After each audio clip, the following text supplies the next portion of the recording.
And I think we are Hello. live. Hello. Yeah, Hello. I'm alive. Are you alive? Yeah. Yeah, kind of alive. Well, I've been having a little trouble staying alive today. Been hit and miss, but Yeah. okay. Well, hey, another day, another dollar. That's all I'm saying. Yeah. Oh my God. Mine don't show live. Oh, it did. It's on the screen now. There's a delay between when we go live on StreamYard and when it goes live on YouTube. At least for me, it is. Yeah. I'm a pro. I know exactly when it is. You'll find Robin, the first thing. is that you? The first thing is That's me. me saying hello, probably. Hello. Yep. Let's Anyway, do everybody in the chat. Yeah. Yeah, Let's get I Hello, understand Robert. the word Hello, Dad ranker, Thomas. Hello. but what's a ranker? A ranker. A what? A reckless ranker. You're a Somebody reckless who ranker. It's somebody who ranks. Are you also a I've heard of reckless a ranker? wanker. Yeah. Could be that. Reckless ranker. I'm Is staying a there. wanker a ranker? Ranker. No, I rank things. Wanker ranker? Like first, second, third. Exactly. you Yeah. rank. Exactly. Like tier list. Okay. He makes tier Well, lists. that's fair. Yeah, but You're I do judge. it recklessly. Oh. Sometimes I'll just be sitting there and go, "Yeah, I rate you." Oh, I thought you you were ranking people by how reckless they were. Don't tell me what my ranking is. I don't want to know. Sometimes I do. Okay. I want to know. What's my Might be ranking? What's your ranking? Oh, your ranking is probably toast. Toast? Pretty good. Okay. Well, that's good. I like toast. Toast is the Yeah. most. Yeah. Toast is the Could have been a most. sardine. So, yep. Yeah. So I think Dave is not feeling well tonight. He's sleepy, but he's not doing too bad. So We love you, Dave. We miss him. We miss him awfully. Yeah. We're And rooting he's- for you. We'll see. And his big Cheering. feet, don't we? Yep. We miss his big feet as well. Let's see. Okay. So what is going on? Oh, first of all, business. We got, let's see, Myth Vision did a thing about a year ago, I think, with Alex Malpass on Presupp. And Alex Malpass is, he's kind of cool because he's not aggressive, he's not mean or aggressive, but he just he talked about Presupp like he was talking about what a third grader would bring to school for a show and tell. Yeah. And that is what professional philosophers think of Presupp. Basically, no one takes it seriously at all because it's absolutely ridiculous. It ignores everything about epistemology and they seem to think metaphysics is epistemology and vice versa. They get the two confused and a whole bunch of other stuff. It's just, but anyway, so I have that linked in my description. And then there's another one, Nitty on Dyer Presupp. He did a thing called the Silicone Wedge, which I wasn't particularly taken by the argument, but because I can see a lot of comeback on that one. Basically, I quite like that one. I did see that one, Dave. Yeah. Mike, Yeah, and well, I thought that was very good. Yeah, I think what they're gonna say is, oh, but that's not real knowledge because it's not conscious or whatever. Sure, Whatever. but I mean, presupping is a trick thing anyway, right? They've got to get you to kind of admit one of the premises as being true in the argument, and then they go for you. But I think, but so if you can get them to say that, do you think AI is intelligible or has intelligence? Then you got them. That's it. They're done. Yeah. So I thought that was quite clever, really. Yeah. AI, I think, is like a minimal form of intelligence. There's a couple of things missing from it, and one is self-reflection, instant self-reflection. Sure. It doesn't do that in the same time we do, and the other thing is AI does not have a body and does not have a world going on. Well, there's kind of a world because there's all these people asking it questions, but it doesn't have that loop that allows it to be conscious of what it's conscious of. That sort of thing. Yeah. So But if they put those things in AI, the power that we have today, I think we'd have a conscious animal on our hands. So I think that's all it You would never take. know. Give it a body. And of course, give it a body and give it a big gun and see what you got. I don't know. Yeah. Yep. So anyway, those two videos, particularly the Malpass one with Myth Vision, I think are useful for anybody dealing with Presupp. And I don't know how you deal with those guys.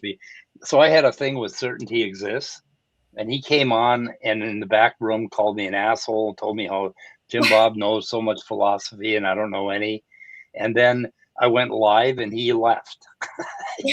Apparently he never said a word live, and it was like, and I was waiting for him, and I'm like, okay, I said something like, so your argument is JimBob knows more than me about philosophy, and then he was gone. It was just dead air, and I didn't know what to do. But I thought that was rude as hell of him. I mean, that was just absolutely rude. It was cowardly. To work for a week, scheduling a live stream, and then to show up and say a couple of mean things to the host and then bail before you go live. I mean, what kind of an asshole does that? Cowards. And Cowards. unless he hasn't responded to me, but if he had a heart attack, I will excuse him. But if there's anything less than a heart attack, he's not getting off on it. It's got to be a heart attack. So hey, anyway. I just wanted to note on the front here, Alex Malpass will be debating William Lane Craig in May. I think that's it. And the topic will be the cosmical.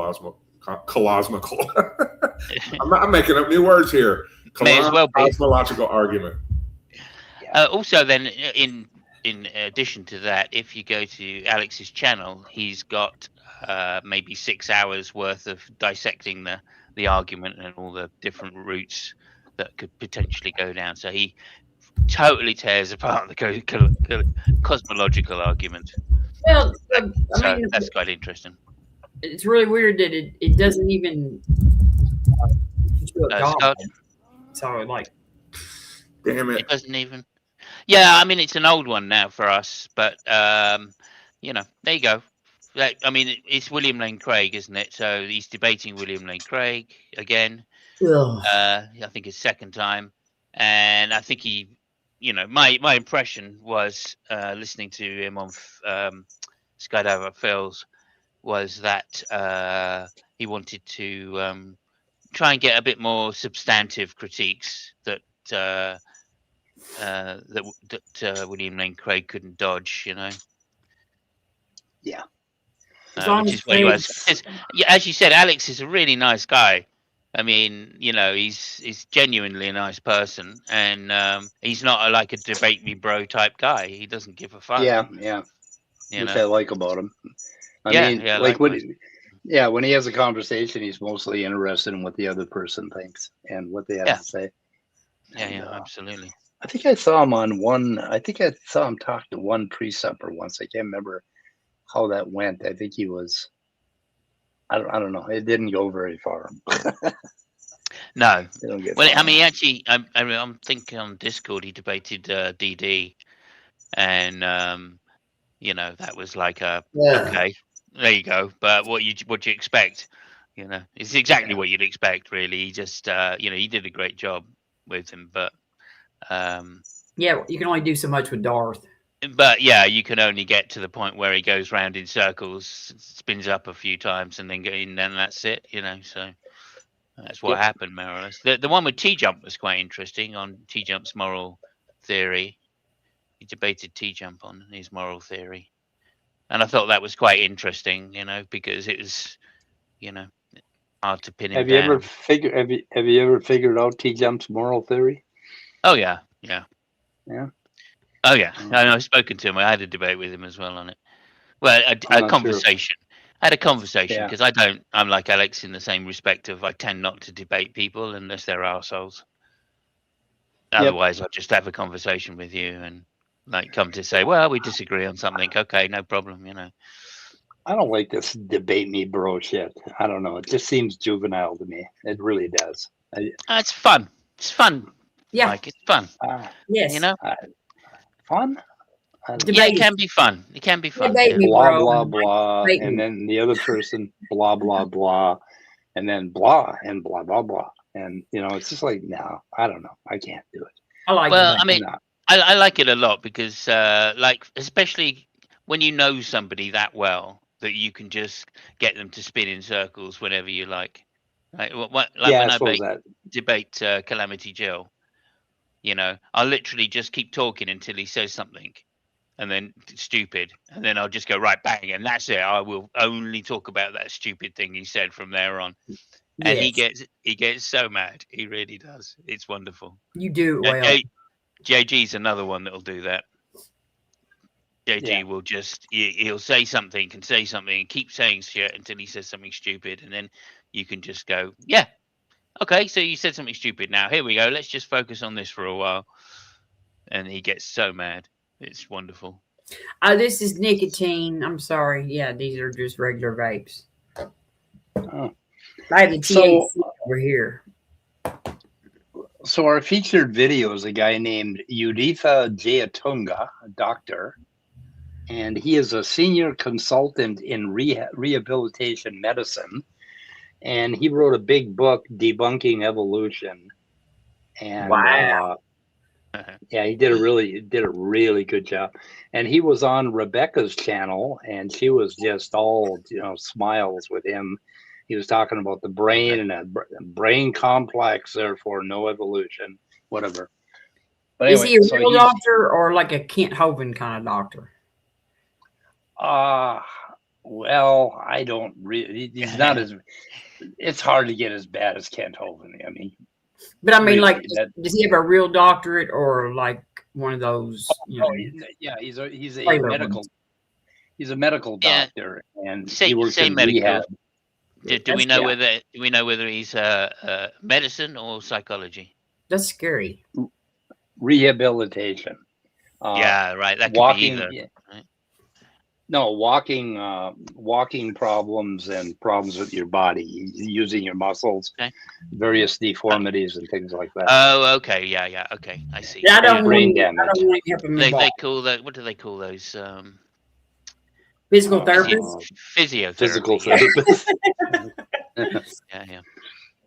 Yeah, well, using his biomedical and bioscience background, he has done a comprehensive scientific analysis from the universe to cells and DNA to support intelligent design with proof based on mathematical probabilities. He's oh, great. He is quite math. I like math.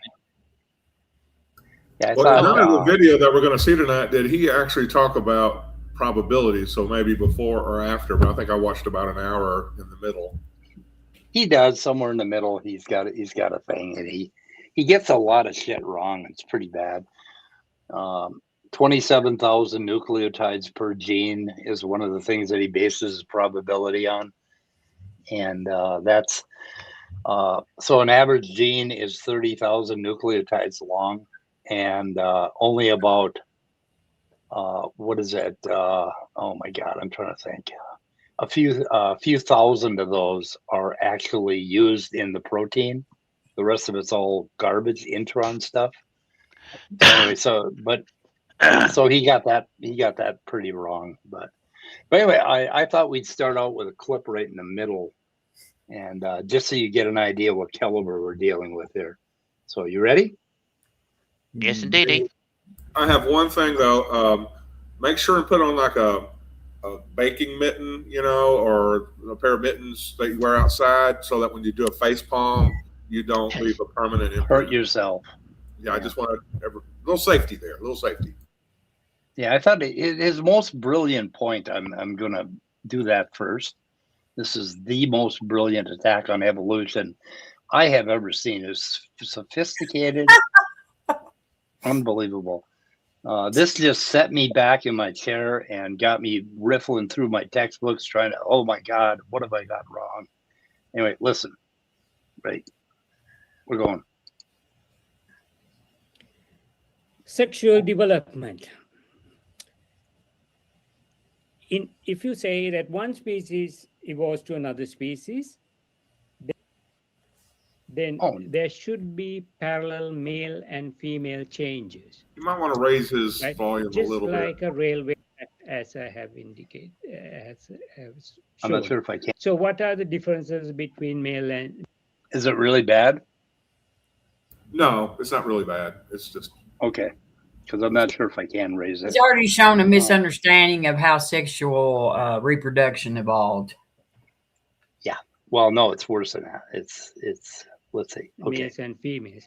oh, it's Physical, bad. sexual anatomy, hormonal, behavioral, brain and neuronal, and physiological. When you say physiological, it's muscle power, the lung capacity, the heart function, all are different between males and females. And that should happen in a parallel fashion. Now, if you say that random mutation happens in one person, that random mutation can never coordinate parallel changes in the opposite sex. This is one of the most fundamental things What? which has no yep, that's where he's going. Basically, Right. men and women evolve separately, like separate branches, Mm-hmm. and we have to parallel each other. So if we have a mutation in one, we have to have a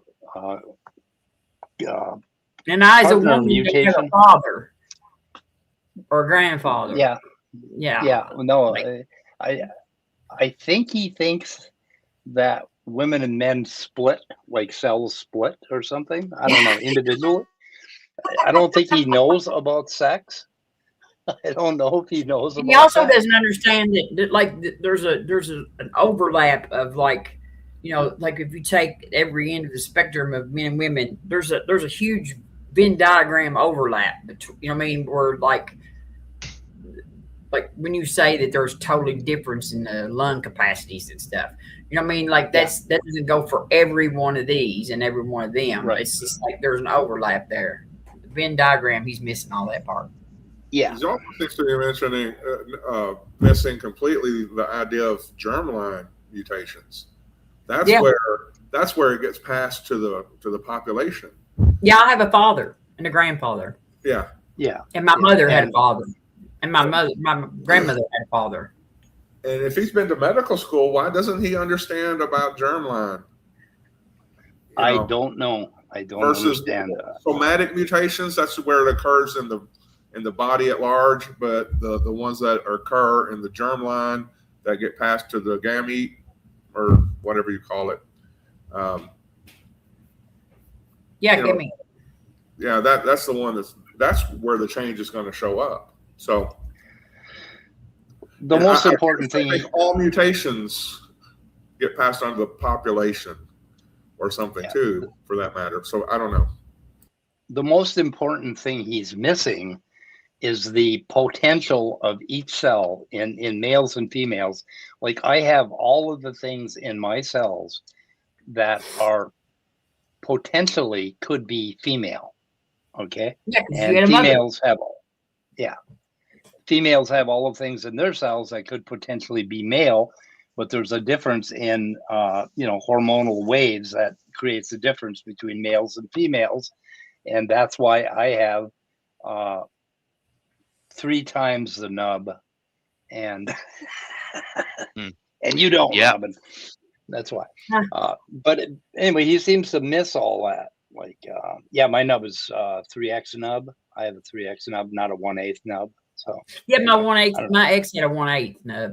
1/8. he had a 1/8 nub. Yeah, I have a 3x nub. Anyway, They're still okay. functional. He has 5 kids. Okay, let's listen to the rest of what he says here, and then we'll go back. never been discussed in evolution circles. How does this happen? Because random mutation in one cannot coordinate parallel changes in the opposite sex. And you know, many animals, they have got mating seasons. So during the seasons, all the hormones and biochemistry and behavior need to coordinate. How does evolution do that? They cannot explain parallel sexual development in any of the species. Microbiome. That's it. That's his argument. Cannot explain parallel development. Oh my goodness, it's just so many things wrong there. I've been working on human development quite seriously for the last probably a month, Scott, something like that. And I can tell you that he doesn't know anything about developmental biology in order to say that. And this is shocking because he's a doctor, for God's sake. Yes. When you think that your doctor may be this dumb, it's disconcerting. I don't quite understand. Anyway, okay, we'll go back to the beginning. Okay, the beginning. And we have a doctor in chat too who ought to be able to tell us whether this dude should know this information or not. Yeah, he should know about females and males developing and the differences. The basically, oh God, what is it called? I can't think of what they call. Like each cell in our body has a potential to do certain things. Okay, there's multipotent, pluripotent, totipotent, and that evolves together. The whole goddamn population evolves together. That's how evolution happens, and it's ridiculous to think that it's going to happen in a female or the male individually. It just doesn't make any goddamn sense. Anyway. Yeah. Okay, so I think we're at now this is about 2 hours long, so I don't think we're going to make it through too much of it. But well, I mean, I think that too, they have a basic misunderstanding of like a mutation that occurs is not going to like. I'm not going to be like if that mutation is not going to affect me. Like what I mean, like that is not going to have a direct. Like the mutation is going to. If it makes it into the germline, it's going to affect my offspring, not me necessarily. Right. Yeah, and your offspring will either survive until it's born or not, and survive to reproduce or not, depending on how serious the mutation is. But we'll get a little further into that because there's a lot of things. There's a real misunderstanding of evolution that I think the average person has. That's kind of extensive, and he'll show it to us in a little while here. Let's see what he's got to say. Okay. Characteristics. If you find this watch by humans if they go to Mars or any other planet. Do I have it sped up too much? Because I find them easier to understand at 1.5 than he is at 1.0. I don't know why, but anyway. He's just low. He's quiet. Yeah, and I can't turn it up because it's well, hang on a second. Maybe I can. Let me see if I can turn up. Where are we here? Google Chrome. Oh my God. Maybe I can turn it up. Oh my God. Prayer helps. Prayer helps. What the hell? Google Chrome. Okay. Nope. It's like maxed out, or there's no way to modify this. I don't think. Anyway, yeah, I can't do any more. So, maybe. Let me go check that MIDI. MIDI doesn't work. Nope, doesn't work. No, nothing I can do. Sorry. They have to say that this is not a random thing. This cannot be. This cannot come into existence randomly, and even over billions of years, that cannot come into existence randomly because of the nature of it. So, if you look at characteristics of intelligent design, the complex design is one, and you get interactive or dynamic components, just like the wheels in a watch, and it's compact. And also, you generally don't see any unnecessary components. You don't see a scissor or a hammer in that in the watch or any other unnecessary component. And it's effective and it serves the purpose. So these are the characteristics of any intelligent design product. Now we'll look at the universe. There are billion, trillion stars like the sun in our universe. I'll repeat that number, billion, trillion, 10 into the power 21. We are part of Milky Way galaxy, and there are 100 billion galaxies. Oh, okay. So this is all about fine tuning. He's we can skip this part. He's going to make the point that we haven't found life on any other planets, and like, wow, why is that? There's so many stars. We should have found life everywhere. And my goodness, people have. His argument was good. that there was no extra components. Like he said, that there was no extra components, and then he explained how many like billions of stars that exist. Yeah. That just for us, because so we could be born. Like, I mean, yep. That's an argument against intelligent design. Yes, exactly. Yeah, basically. I mean, like, why would he create? Why would the creator create all of this stuff and only put life on one small speck, one blue dot in the middle of fucking nowhere, in an insignificant part of an insignificant galaxy? Just doesn't all those others make any sense. All those other stars are failed attempts. Yeah, exactly. It's like, oh, it was too hot. Oh, it was too cold. Oh, it was too far away. And he's like, so I mean, yeah. Great design. Oh, great design. He left that planet alone for too long and it got burnt. Oh, I've done that with Toast himself, Yeah, he's brilliant. Oh, and I don't think he's ever seen the laryngeal nerve of a giraffe. Yeah. Okay, we're jumping ahead to 26. We got the bell-shaped curve, evidence of naturally occurring. I'm not sure what this one is. I don't know what I got here. Okay. Planets teeming with life. Why only our sun and the solar system has got life? Has it been selected for that? Because it doesn't fall within this natural bell-shaped curve. We should be seeing many other planets with life, which we don't actually. So coming on to evolution. Okay, now that was the end of the fine-tuning thing. That was his whole point. We should see life everywhere. I mean, my goodness, it's like, the nearest star is what? How many light years away? And the other thing about the fine tuning is that I can't remember where I saw this, but I did pick it up somewhere. Is that you wouldn't expect a low entropy state at the beginning of the universe if there was a creator, because it wouldn't matter to the creator what the level of entropy was at the beginning. Right. So to say, oh yeah, but it's, or to posit that there's a low entropy state of the universe is basically to say it's a natural process. Deconverted Man said the other day, he said, we are fine-tuned for the universe. The universe is not fine-tuned for us. That's right. Yeah, that's a good way to put it. Yeah. We're a puddle. We're a puddle, basically. Yeah.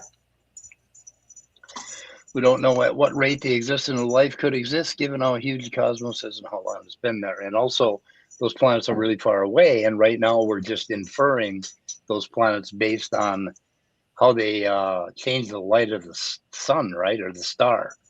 And we don't have the means to figure out whether or not how much life we have out there. Anyway, but I'm guessing it's pretty goddamn rare, because for the planet to be perfectly positioned so that carbon chemistry works, that is rare.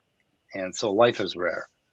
And why did life develop on this planet? Because the fucking parameters are right for this planet. Yeah, because it could. Because it could. Because it could. Yeah. Why are we the only people that can look outward at the cosmos? It's because, we just happen to be on that planet that worked. I mean, just otherwise think if we wouldn't. Yeah. Go ahead. Sorry. Wouldn't otherwise, it be better? We wouldn't be looking. Go ahead, Rob. Sorry. I'm just saying it would be better evidence for God if we evolved on a planet where we couldn't live. Right. Yeah. Indeed. There you go. Yep. Oh, let's see. I must be lagging.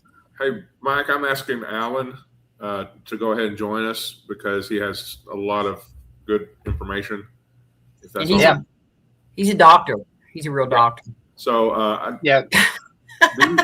Do you have a way to send them a link, I Robert? can. I think on Discord. Yeah. Go ahead and do that, and But like, maybe let's we see. can get them up here. Doctor versus doctor is a good idea. I don't know where. Okay, I can send him one from where I got it from. Simos.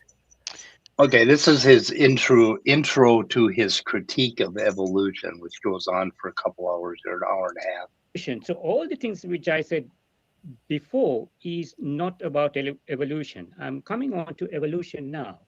So evolution says that two processes, namely random mutations, which is the origin of information, and the other process is that this. Yeah. Well, just how no. come I mean, to say that's the origin of information is to misunderstand that there are different types of information, and also information itself is, you know, I mean, to say it's the origin of, I mean, no, just no. I guess you might say that the singularity is the origin of information, but again, that's not even a certainty, is it? Because it might be that that's not the first information in the universe. I don't know if I have Kurt on Discord. I'm just looking myself. I don't have him on Discord. We could throw the link out in the public. I could do that, so you could come in that way. We just don't want to. We don't want to get 1 million people, but I can't find him. Yeah, you can always delete it. I'll put it out here. Yeah, it'll scroll by. His channel. I don't think I got him on Discord. Okay, StreamYard link is out there. Okay, chance, purposeless, blind forces of nature. They really qualify that a lot. Yeah, like blind forces of nature, really. Yeah, forces of nature. They're not blind. Yeah, right? They don't have eyes, so blind's the wrong way to put it. It might just be and they act as they do, so that wouldn't be blind even in analogy. I mean, there's only two choices with these people. It's either they're God or it's just blind random chance. Like that, there's no other explanation. You know what I mean? Like, you know, either it made itself or somebody made it. I know. The analogy I would use there, it's either the Jackson 5 or Michael Jackson. Those are the only two choices of music you can. Only two choices. Well, or like in the Blues Brothers, right? It's either country or music. Oh my God! We both do it. Yeah. Okay. Simos. Okay. Say again. We both did it. We both did it. Welcome aboard, Kurt. Hey. Hey, Kurt. Okay. Can everybody hear me? Yes, indeed. Yeah, we can hear you well. That's good. Thanks for joining us. It helps to have somebody with the medical knowledge to match the what's the word? The alleged medical professional doing the presentation. No, he's probably a good doctor. He doesn't he's out of his depth here. He's using his credentials in one area to try to give himself artificial credibility in another. Yeah. I think he understands a lot about the brain and brain defects that cause coordination problems and things like that. That's his specialty, and so he's pretty impressed with the brain. But I don't think he's. Victims, you know, if he's working with stroke patients, helping them walk again, my hat's off to him. Yep. I need one of those, but I'll take one that is like understands that that's not his field of study and maybe that he shouldn't talk about it. Like, But this slide is very, very misleading. And like, this is like sort of the belief that people had even early in the Neo-Darwinian synthesis. But the genomic revolution has shown us that this is just simply an incorrect understanding. It's symbiotic events, horizontal gene transfer, which symbiotic events are just a type of horizontal gene transfer, gene duplication with novel purpose developing, and then resorting, creating novel arrangements or developmental changes and like small changes in developmental regulation that cause big phenotypic changes. For example, you can change something from a melanotic form to an albino form, sometimes with only one or two like small genetic changes, but that has a huge effect on survival depending on the environment, right? So, and then this idea that like it's random is false, right? If a lethal mutation is always removed from the gene pool and never develops, it's already non-random. Yeah. Yep. There's a strong filter basically that takes care of anything that would deviate. The other thing that's really important is in developmental gene regulatory networks. I think there's a great deal of redundancy in DGRNs, Right. and that redundancy is often what leads to very small shifts in biochemistry, basically, Exactly. because there's a lot of available pathways, and we're just tapping into the very beginning of DGRNs and how messed up and complex they are. And if you look at a map from Davidson Labs of a developmental gene regulatory network or a gene regulatory network, you can see that it's just really dense circuitry, right? I mean, there's all these different paths, and it's a Rube Goldberg kind of machine thing, but it all hooks up, right? And it does something. And modifying that very slightly and having it still work is how evolution is proceeding. And evolution is nothing more than change. It's not purposeful, right? It's just things change. And then the environment changes and things get selected that work. So yeah, and the other problem is that these people are talking to other people, and so the base model in the minds of people is vertebrates and vertebrates who have sexual reproduction.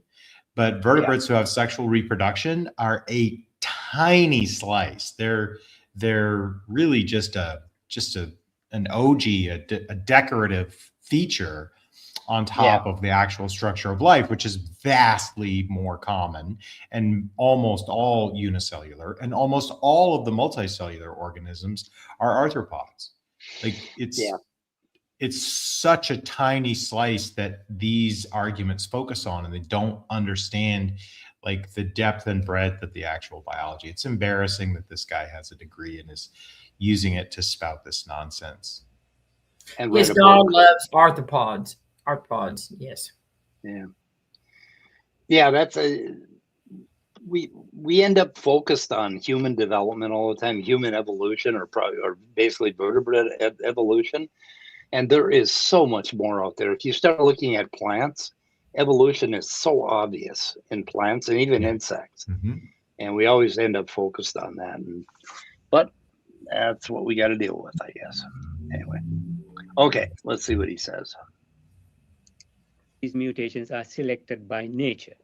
Genetic drift could also come into that, but that is not new information per se.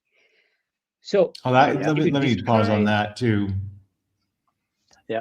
Everybody has like differing ideas of what information is, but from my point of view, there's no information until there's a mind that's doing an analysis of the information, such that prior to a mind being aware of the information, it's just data.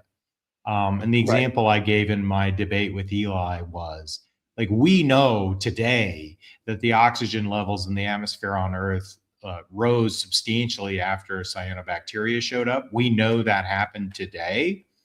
But for the vast majority of the history of Earth, nobody knew that. It was not a fact. It wasn't even knowable because we didn't even know about oxygen. So the only time that data that we now use to show that happened became information was once we understood what the data meant. And before that, it simply was not information.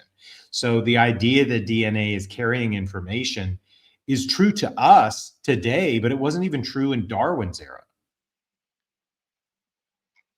Yeah. Yeah, the thing is that when they talk about DNA information, I was trying to explain this with an analogy. When you look at the DNA sequence, okay, that's kind of like looking at the smoke that's rising above a fire and trying to predict what the smoke is going to do based on how you place the embers in the fire. Because the DNA is very, very loosely coupled with the function that it ends up having when it ends up, you know, in a fully mature cell. So there's this disconnect. And if we talk about information, what they're always talking about is functional information, which, as you say, is something that a mind does when we're looking at it and we're trying to figure it out, right? We'll say that, oh, that information has this function, but it doesn't work that way at all in development. I mean, one gene will end up creating your finger and your toes and part of your heart and part of your lungs, and you know, it just doesn't work the way they think it does. That it goes from like a blueprint. The idea of DNA as a blueprint is so flawed that No, it's a gotten us into a lot mechanism. of trouble. It's a mechanism. Yeah. And it's not. Why would a God need it? It's not Why a would- plan. Yeah, why would the God need that anyway? Why couldn't he just like? I know. Yeah, he could Yeah. have done it very directly from a blueprint and had a separate gene for each function, basically, why that would we he need needed. genes? Why would we even need genes if we were created by God? Yeah, Why that too. We go through all of I this? don't know. Like, Why did he give us guts, for God's sake? Have you ever seen guts? They're just gross. Well, And and I've got a there's question. only, sorry, Simos, I'll get this. There's only one species that has ever learned about DNA in the entire history of life. And yet all the species that have existed of like multicellular organisms have had DNA, and they've all done just fine knowing zero about it. Yeah. yeah, I'm going to jockey ahead here a little bit, I think. Let's see here. Did you have something, Simos? Not really. I was just going to say I'm glad he did give us genes, because otherwise we wouldn't have status quo. Yes. True. And designer genes, too. yes, I love There my you go. I love my designer genes actually. Yeah, it's right in the phrase, designer. You see that? Right. I like Oh, my God. my rock. Mind blown. Mind blown, Mike. That's Yeah. the Vidal Sassoon argument for God. Wow. Yeah. Yeah. I think I'm going to become a Christian now. Yep. Muslim. There you I'm go. Islam myself.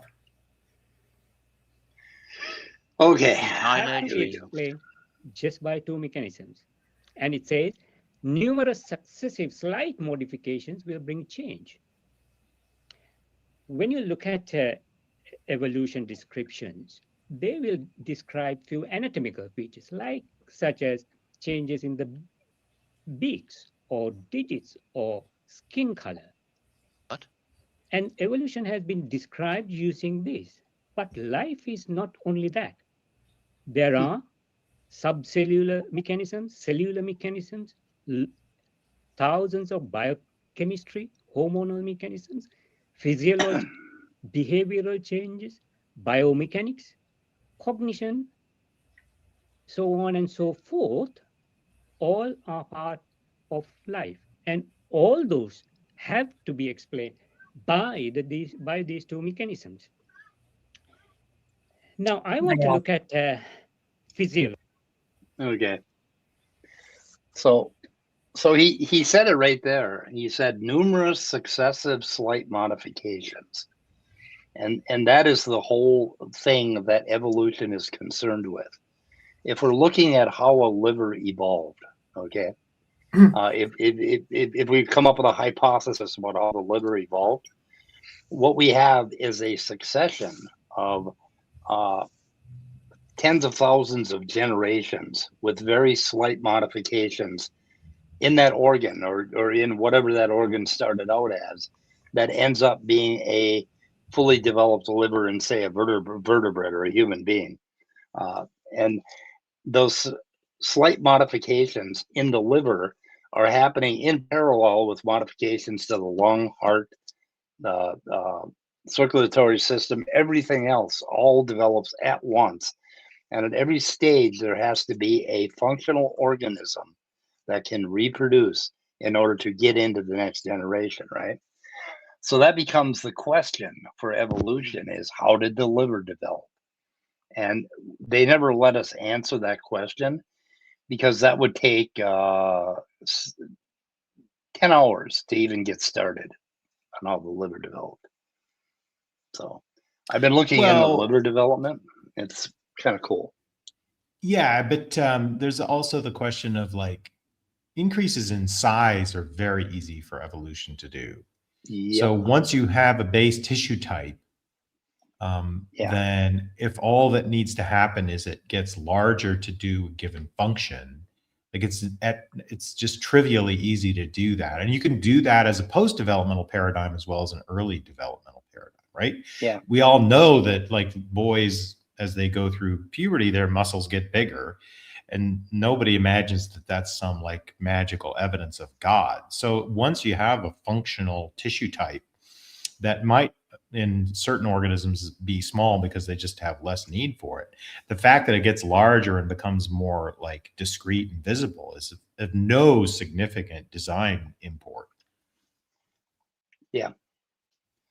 Yeah, the liver development is a really good example of evolution, that something where we can envision the stages all the way up, starting with something called the lancelet or an amphioxus. The amphioxus, right? Basically, it's an invagination, basically, at that point. It's just a little and it's just and it has a digestive function, and basically the food goes in there and then the food comes back out, and what it is, it's a little offshoot of from the intestine. And eventually that little offshoot started to constrict and became the bile duct that goes now in modern animals or in humans, it goes the other way. But it's just that bile duct became constricted. But with the amphioxus, you can see where the circulatory system and the liver started to develop all at once, basically in tune with each other, one step at a time. And numerous successive slight modifications gave us the liver we have now. And you can see it in development because it develops in roughly the same way. The same genes that develop the liver that kick it off are the same genes that develop the yolk in the embryo, basically, which is kind of interesting because that's a little offshoot from the intestine. The other digestive organ that has very similar origin and similar function is the pancreas, and they're basically paired organs, right? Yep, same thing. Yeah, it developed in the same way and off the same butt, except I think on the other side or something like that. Yeah. But they're paired organs that sit at the beginning of the duodenum that regulate the internal characteristics of the fluid that's going to be digested. Yeah. And one of the things that developed the liver is the heart field in the early embryo, basically.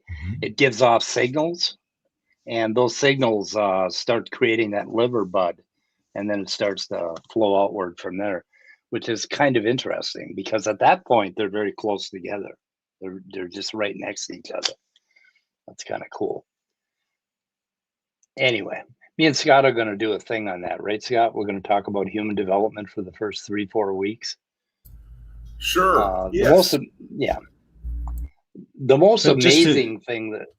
Go ahead.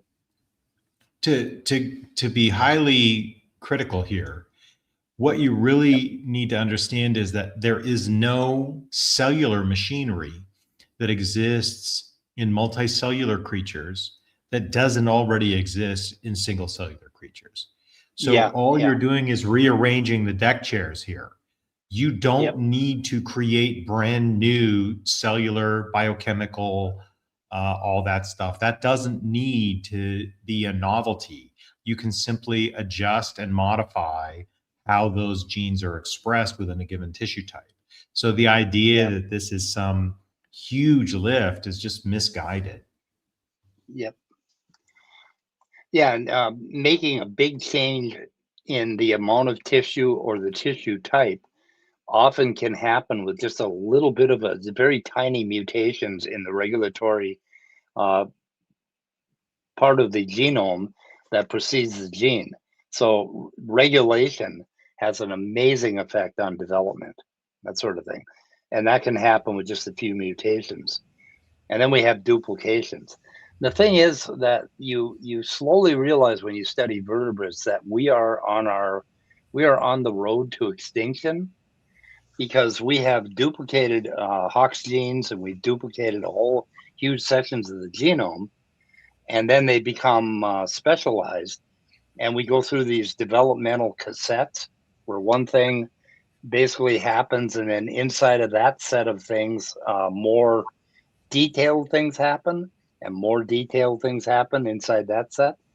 And it's hard to say whether that system is going to keep working for, you know, the next 10 million, 100 million years.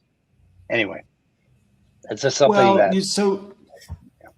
but think about it this way, right?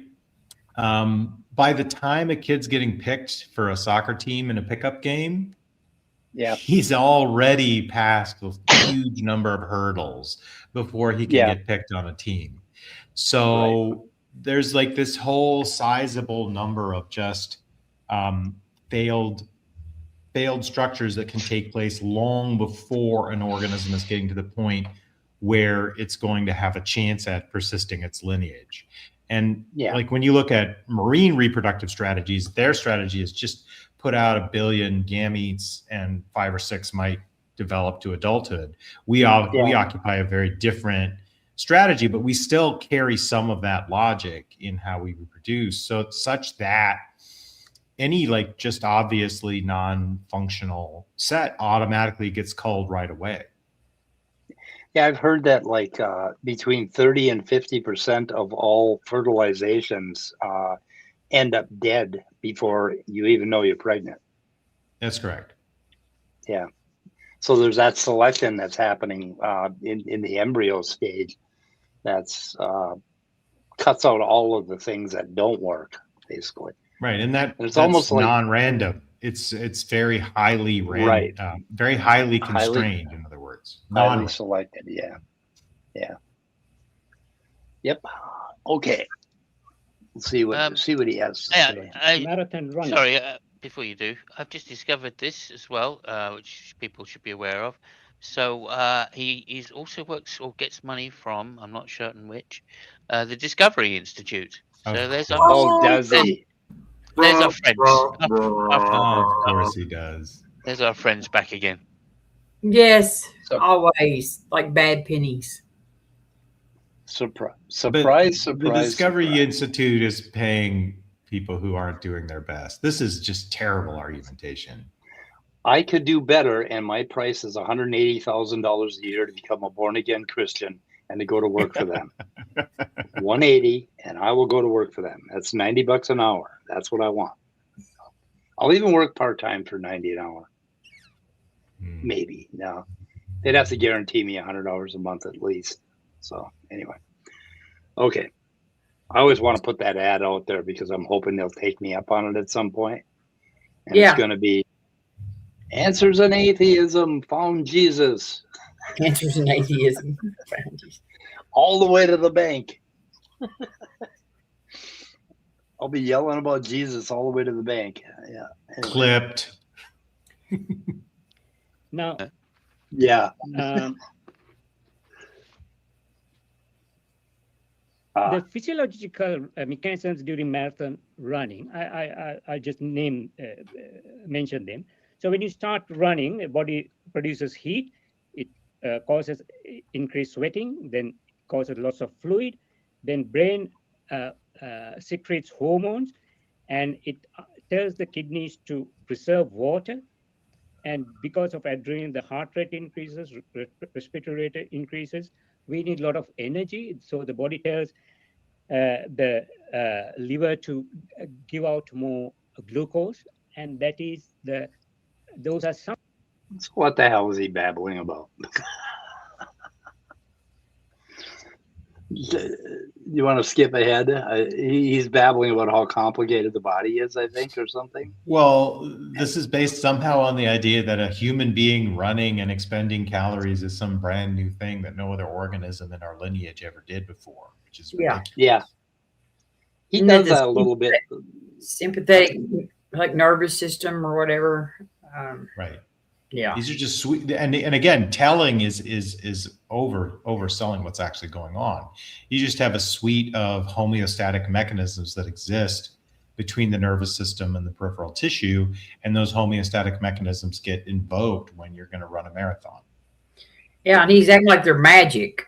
You know, we kind of understood him for a while, I think. I wish I'd named my bookmarks, because he goes on in the way toward the end of the video. He goes on about how different the human hand is from the chimpanzee hand. No. Yeah. And, Yeah. It's not. But it is different. It is different. I'll give him that. Yeah. But one of the differences that he comes up with is like expressing emotions with our hands. And it's like, okay. What? I don't know. Anyway. Has he never heard of sign language? Obviously. Yeah. I don't know. Also, you know, I think like, you know, there's people like Michael Phelps, right, that use their hands to swim. I mean, what does he think of that? Does he think that suddenly Michael Phelps is going to evolve web hands or something? I don't know. I don't know. Maybe. His feet is what helps him swim so good, though. His feet, I think. He's got big feet, yeah. Yeah. But I think that is kind of like you know, set against the drag that he has in his underpants. That's why swimmers wear Speedos. That's one of the reasons. Yeah. It's not the same reason I swim and I wear Speedos, but that's not the reason. That would be yeah, that's awesome. Thank you for that picture. You're welcome. I didn't need that. Anyway, I didn't need that. So we'll try a few bookmarks here. We may have to jockey ahead a little bit, but let's see what he says here. Cannot be experimented and cannot be proved. I'm referring to microevolution. Sorry, I'm referring to macroevolution. Microevolution, yeah. you see, but not macroevolution. Macro. When you talk about macroevolution, it is he's got the name. He's got the title at the top of the page wrong. Then we can't see we can't see a frog giving birth to a horse, and that is a problem for evolution. Yeah, no, we've never seen a frog turn into a horse. I mean, this is just so ridiculous. It's like saying we can't prove that glaciers make more rains. We've never watched one be made. Right. Like, yep.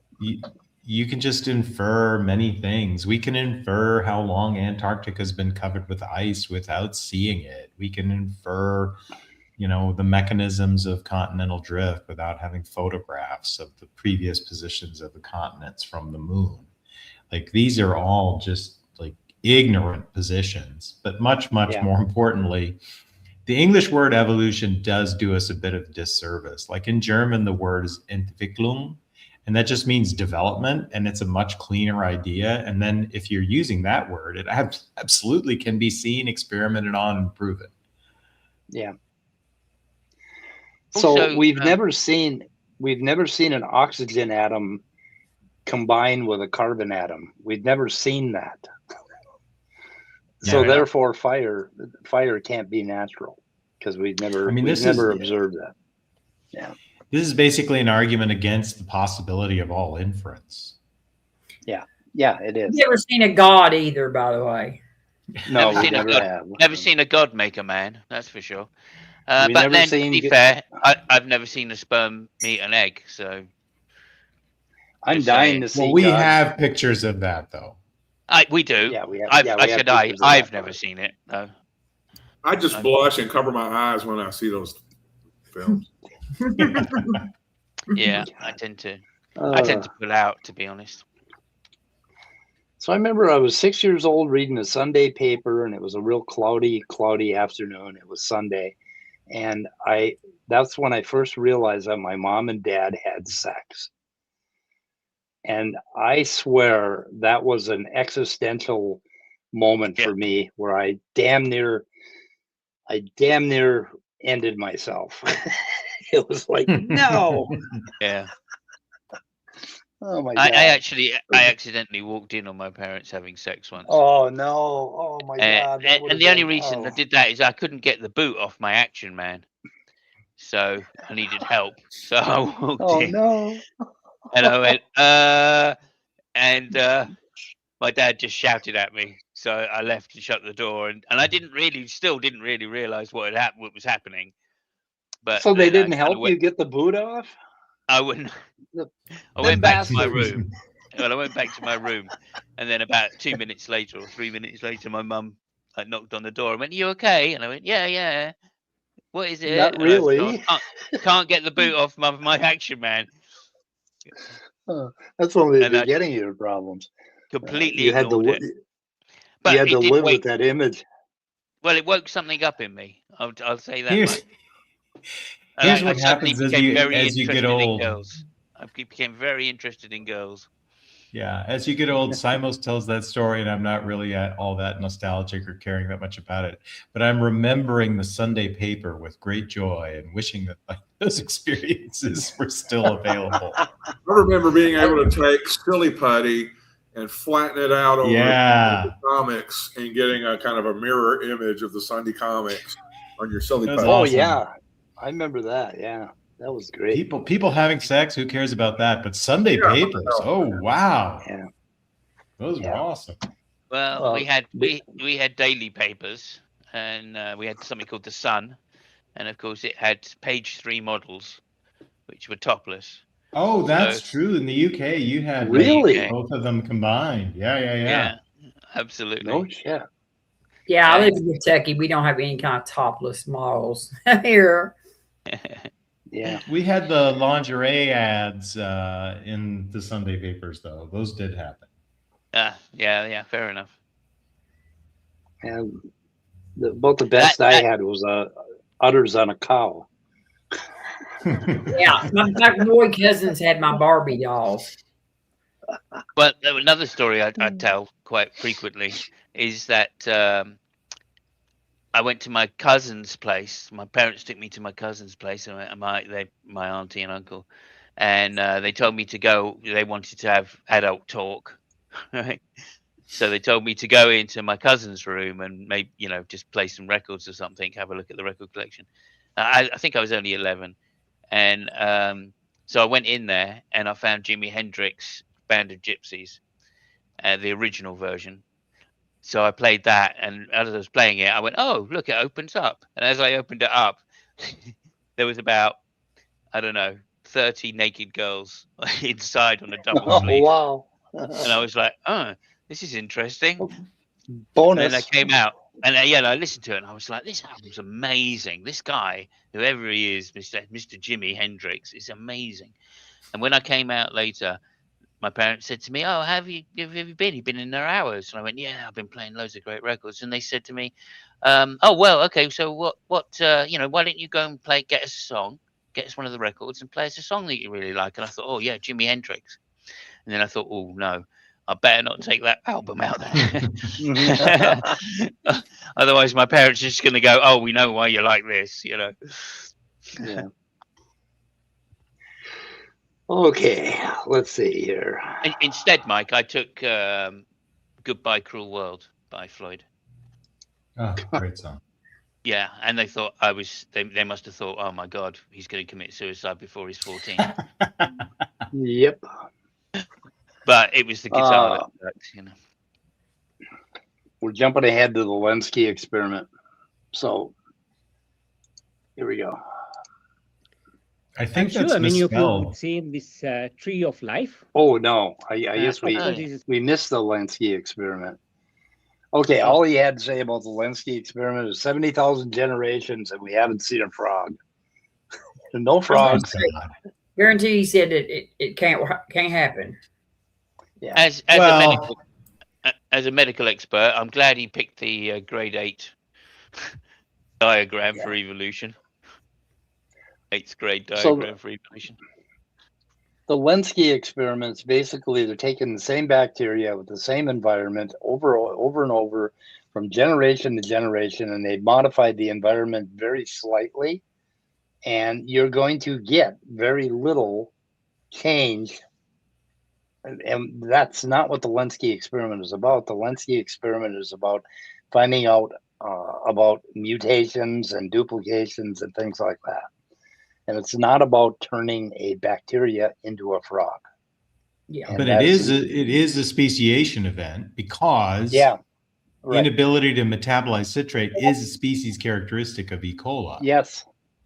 So, but again, biological species are not like some things. They're not things. Yeah. They're just Memos. constructs I that call we it a use to memo. allow ourselves to talk about those things. Right. Yeah. I call Andrew Cumming made a comment. Put up our mic. By definition, can't respirate citrate aerobically. One lineage could, so it wasn't E. coli anymore. Yeah, he basically agreed with that. Hi, Andrew. So you're here. What else we got here? So and the other thing is that E. coli, if there is a speciation event, to the average person, that's not going to look like a different species, right?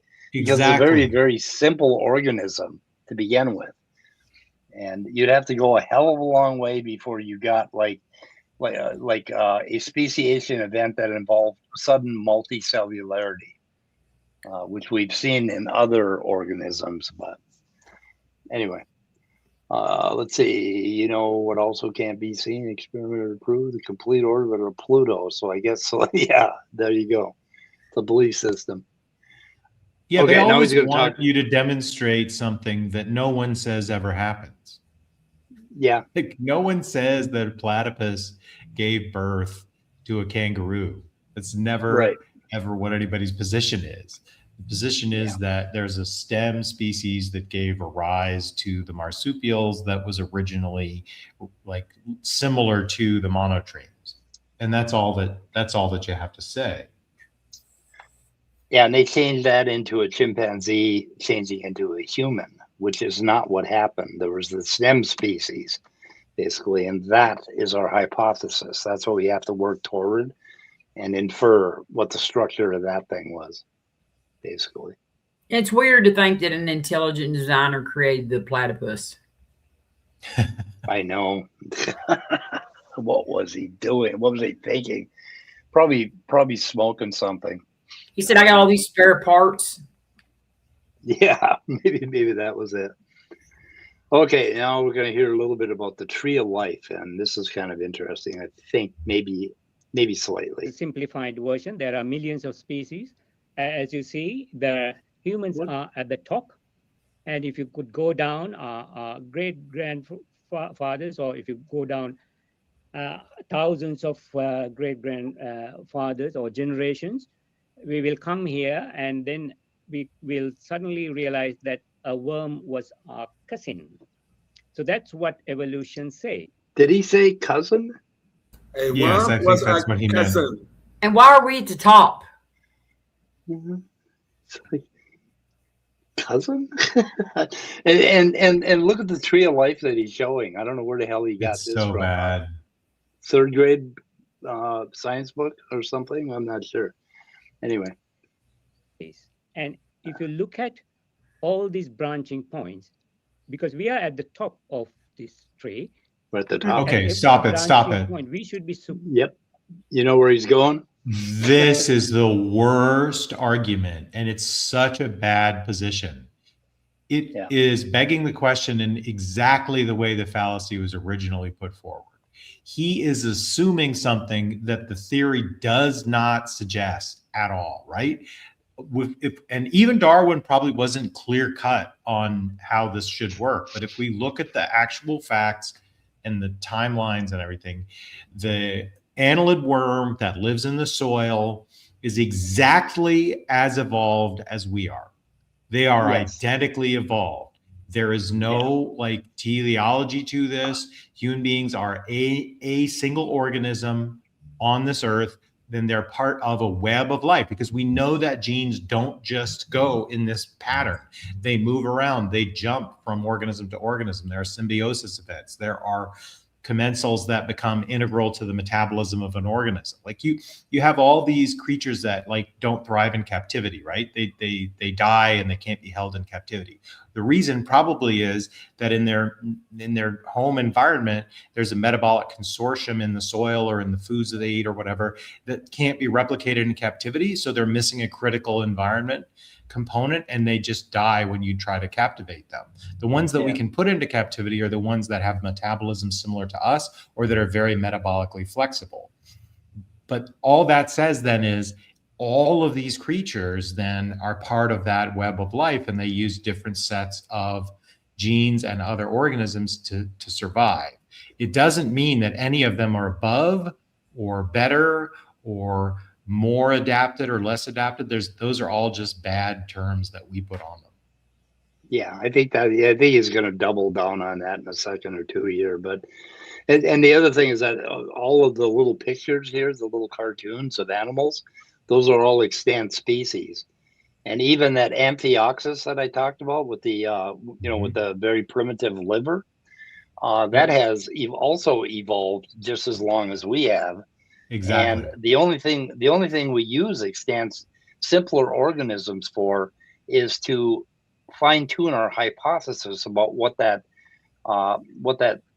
stem was, where it came from. We can tell some things still have systems that are simple, and from that we can infer what the common ancestor system may have looked like.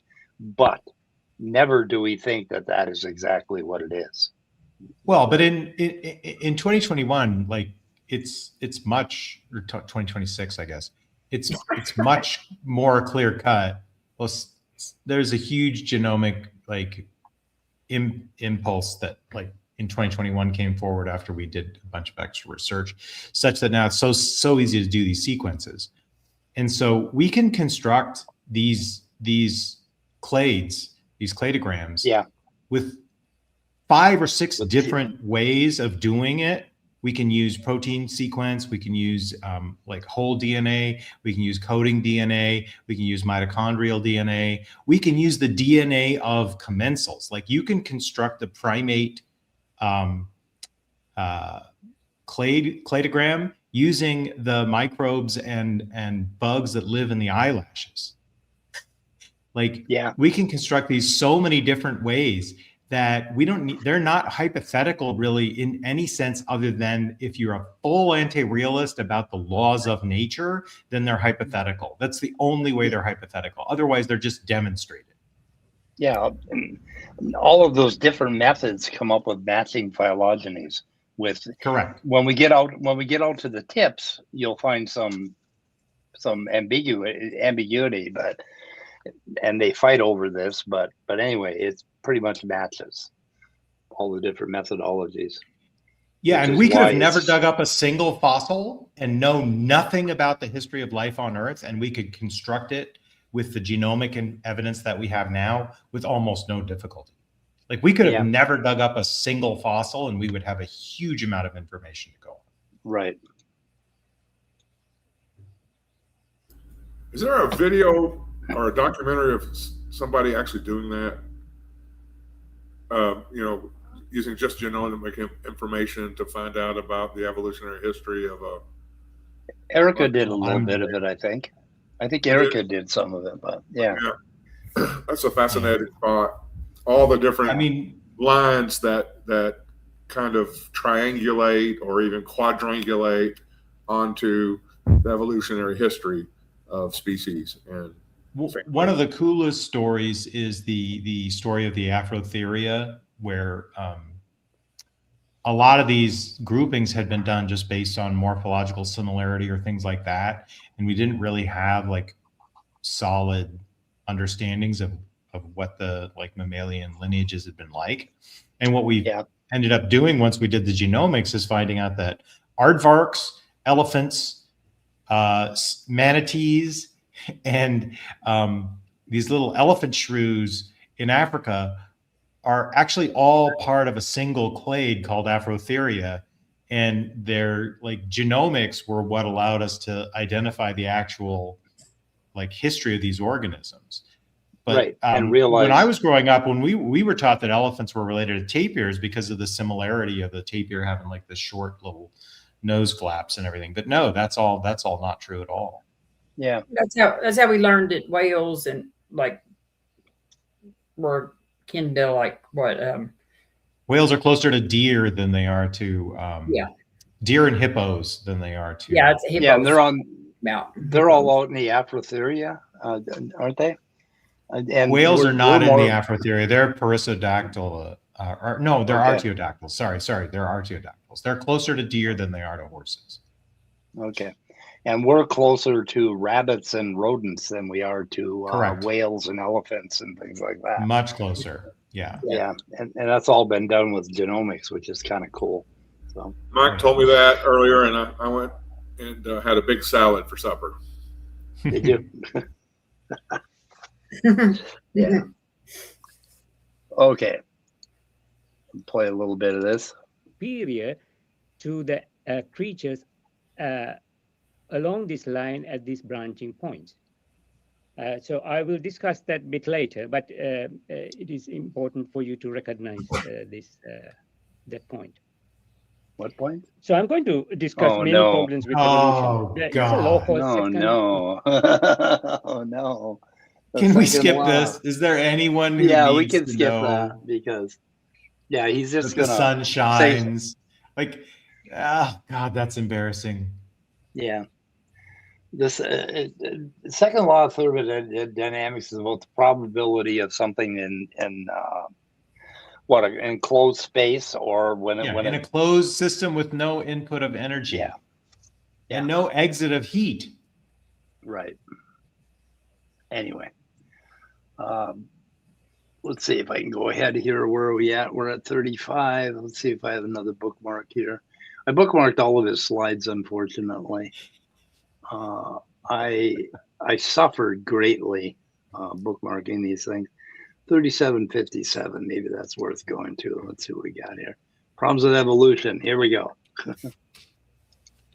As I said, we need to, evolution has to explain two mechanisms to explain complexities of 8.7 million life forms on Earth. And the first step is random, which is random mutation.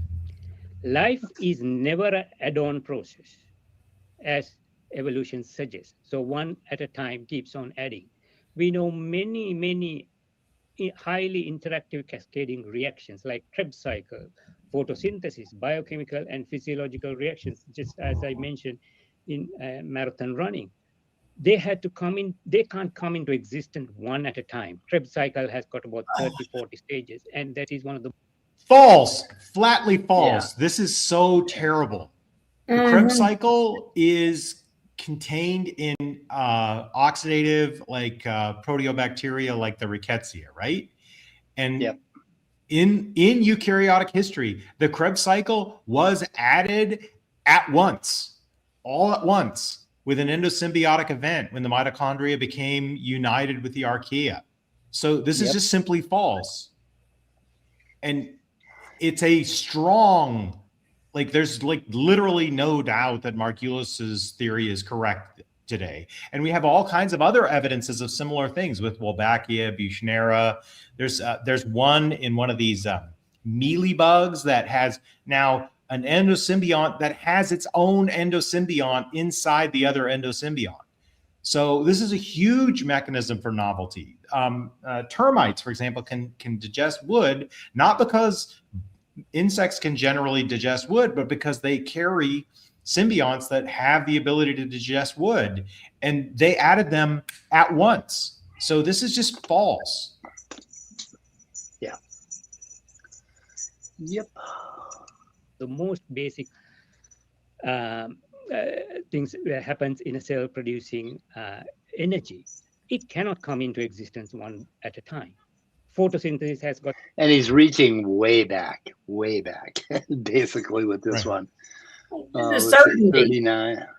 The certainty they speak with, like it cannot. impossible. Like it's terrible for somebody who's supposed to be like a doctor who should be what considered a scientist. They have poor. Well, he's a doctor, and he's a doctor of a certain age. So during his career, we've discovered how antibiotic resistance genes transmit from microbial species to other microbial species through plasmids. So this is very close to like flat fabrication of things he's counterfactually aware are not true. Yeah. I mean, I'm 57, and I didn't learn evolution until I was 50 years old, and I have a better grasp of it than he does. And he finished medical school. Yeah, if I had gone to college, when I was 11 years old and I first started studying cells, you wouldn't believe how little we knew about cells back then. And if I had gone to college and then quit reading at that point, quit, educating myself, quit reading textbooks, I would have a whole different picture of evolution than I do now if I'd quit. And that's probably what he did, is quit. And he went to work for Discovery Institute and working as a physical therapist. Okay, so now we're going to talk about gross inadequacy I have a of question fossils. real quick. Yeah. Is it possible for a guy like this to go through medical training? I'm sure there's some sort of undergraduate training in Sri Lanka or wherever he's from, without understanding both the ethics and principles of research, because this is what this is an issue of. Refusing to do the research to find it, even if you don't agree with it, what the full information is out there about what people say and think. He's not even representing the other side responsibly or even ethically. There's an ethical component to this too. He should know more than to be this dumb about it. Straw manning. He's straw manning. Straw manning, yeah. Straw manning, just like a lay person. What is the motivation that they have to do that? I mean, I'm willing to guess he's being paid, but he also, I'm almost certain, has some sort of faith tradition that he's following that like makes him want to make these arguments. But I will say medical training is so full of information that you have to learn about how to take care of patients that if you're not a curious person, you could become very talented in a field in medicine and be completely ignorant of how the scientific process works. Doctors are not scientists. I know that other doctors get mad at me when I say this, but they're not. They do an art of medicine, which is figuring out what to do for this patient today, which never has like full scientific data because nobody ever does research on one person. Right. So we're a scientifically informed art, but we're not scientists. And unfortunately, many really talented otherwise doctors or surgeons just don't understand the process that gets them the information they use. Yeah. Yep. He's an Anglican. Surprise, surprise, because he works in Britain. So that's a bit surprising. Anglicans generally not creationists. But as I say, he has a book out, and he's getting paid. It is publicized on the Discovery Institute's website. So, but he currently works in a hospital, so he's still doing his NHS work, which is laudable. Yeah. Okay. They don't get as paid. They don't get as paid as much to do NHS work as they do if they went into private practice. So that's why he probably works for a creation institute or whatever. Yeah, maybe. But like as I say, it's laudable. Any of the doctors that work at NHS, like Which one was he with? The Discovery or the Creation? Which one is it? Discovery. Which one was Michael Behe with? I don't know. He's the same one as Stephen Myers, though. I know that. Okay. Yeah, that's Discovery Institute. Intelligent designers is what they're into, and they're trying to pretend that they have this new. Technically, new old Earth, aren't they? Yeah, typically, yeah. I think so. Yeah. And he was on Rebecca's channel, and I don't know how these old Earth guys get along with the young Earth guys, but they seem to. I mean, they'll listen to any criticism of evolution. It doesn't matter where it comes from. So anyway. But old Earth is almost as nonsense as young Earth, because to accept his argument here and accept the old Earth, what you have is like the most interventionist God in history, right? He's switching nucleotides and doing all sorts of stuff all the time. Yeah. And yet make any we sense. see no evidence of him now. That's bizarre. Well, Yeah. I mean, he's giving people cancer as well, of course, as we know. You're just not praying hard enough. Good Kurt. point, Simos. Good They didn't point. have football back then. Well, Yeah. okay, you got to give him a break. All that tinkering with each nucleotide must have made him tired. And so he's taking a nap. That's why we haven't seen him, It's write like something in the Baal sky. during the prophets of Baal's contest with Elijah. Yeah.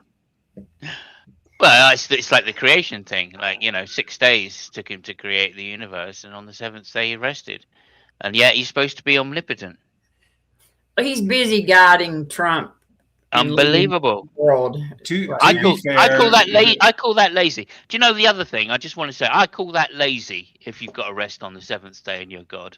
It's fair enough. To be humans fair, do it. the Hang on a minute, Hebrew Kurt. doesn't Hang on. imply fatigue, though. Hang on a minute. Well, he says it rested, though. So I'm just... Yeah, it I'm just taking means he that. stopped. However, okay, so he stopped. Okay. However, I think that's a sign of laziness, just stopping. It is. Especially when there's a lot more he could have done, obviously. But also, he made Noah build a boat. Yeah. He made Noah build a massive fucking boat and put all the Yeah. animals on. Now, I'm not just saying, right? God could have just said, look, Noah, don't worry about it. I'm going to poof you up a boat, like a little dinghy or something. You've got to stay in the dinghy for a year. I'll take care of the animals and they'll be there when you get back. Don't worry about it. But no. Right. With all that tinkering, he could have just killed the shit he wanted to kill, just zapped it with lightning and not rip the earth apart, Just saying. And then we wouldn't have craters on the moon if he didn't rip the earth apart because of the True. Lazy. Lazy. Yeah. Getting Noah to do all that work. Yep. Okay, so I jumped ahead to tub of water. Tub of water. Looking at many examples. Somebody say something? I said tub of water. Yeah, tub of water. That's what I named the bookmark. Examples like that, things have to come en bloc, not one at a time. So microevolution is always possible. We see that. Microevolution is a change in one structure, like beaks or skin or Beaks. fangs or whatever it is. But macroevolution is impossible. Macroevolution is evolution where one species evolves to another species. And for that, multiple changes in all body systems need to happen for this change. So if microevolution is a drop of water, macroevolution is an ocean. No, tub of water, not an ocean. Yeah. Also, he's doing the Michael Jackson on it. He's referencing.